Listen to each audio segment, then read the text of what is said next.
Di dunia yang serba cepat ini, pernah nggak sih kamu merasa pengen menyerah aja? Tapi, gimana kalau perjuangan itu sendiri sebetulnya adalah pertanda baik?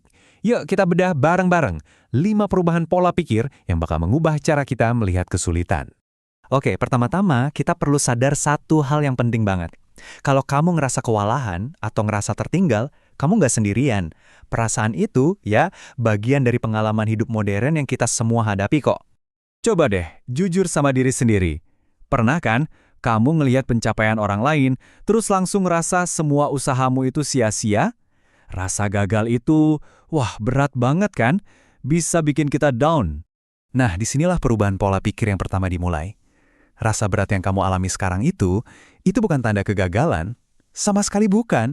Itu justru tanda kalau kamu lagi dalam proses membangun sesuatu yang benar-benar berharga. Oke, mindset kedua. Ini soal ngebongkar mitos terbesar di zaman kita sekarang. Kesuksesan instan. Ini tuh ilusi yang bikin banyak banget dari kita jadi ngerasa ketinggalan. Poin krusialnya tuh ada di sini. Seringkali masalahnya bukan di usaha kita, tapi di ekspektasi kita. Kesuksesan sejati itu kan maraton, bukan lari sprint. Jadi kuncinya ya sabar. Coba kita lihat ini deh. Kita cuma lihat hasilnya kan? Kerajaan Jeff Bezos atau deretan trofi Cristiano Ronaldo. Tapi kita sering lupa cerita di baliknya. Penolakan, jam latihan ekstra yang gak kehitung, keringat, itulah fondasi kesuksesan mereka yang sebenarnya. Jadi, coba deh ingat ini baik-baik. Kalau hidupmu lagi terasa sulit banget, itu bukan hukuman, itu artinya kamu lagi ditempa. Persis kayak baja yang dipanasin dan dipukul biar jadi pedang yang tajam dan kuat, kamu lagi dibentuk buat jadi lebih kuat lagi.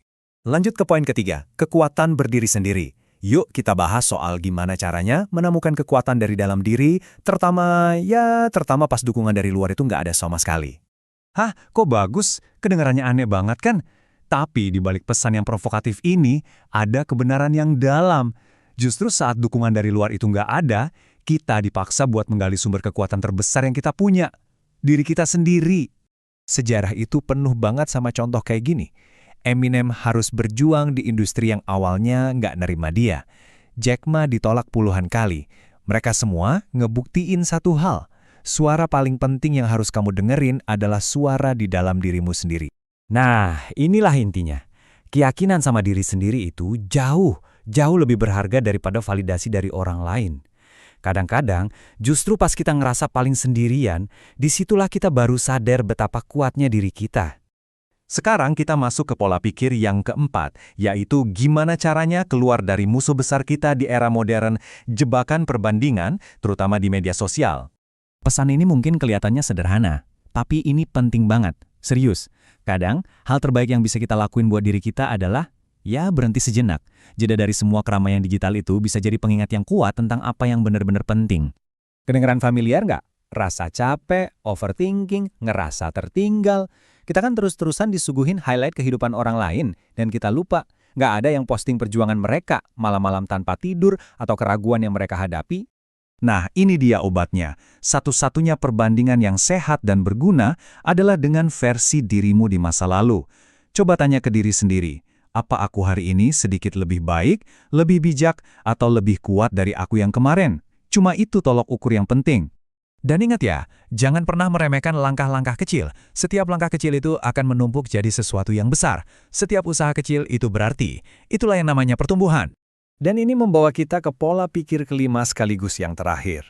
Menemukan alasan emosional di balik setiap perjuangan kita. Inilah yang jadi bahan bakar kita. Wah, ini pengingat yang kuat banget. Seringkali motivasi terbesar kita itu bukan uang atau ketenaran, tapi orang-orang yang kita cintai. Mereka nggak nuntut kita jadi sempurna. Mereka cuma mau lihat kita nggak pernah berhenti berjuang. Coba bayangin deh, setiap pagi pas alarm itu bunyi dan kamu memilih buat bangkit, kamu itu nggak melakukannya cuma buat dirimu sendiri. Di balik setiap perjuangan itu, ada harapan dan doa dari seseorang yang peduli banget sama kamu. Saat orang lain masih tidur, kamu udah berjuang. Saat orang lain santai, kamu nahan lelah. Jangan pernah anggap itu hal kecil. Itu adalah disiplin. Itu ketabahan, itu mentalitas seorang pejuang sejati. Jadi, kalau kita rangkum semuanya, setiap pola pikir yang kita bahas ini adalah alat. Alat buat ngebantu kamu menulis bab selanjutnya dari ceritamu. Dan ini dia ide penutupnya.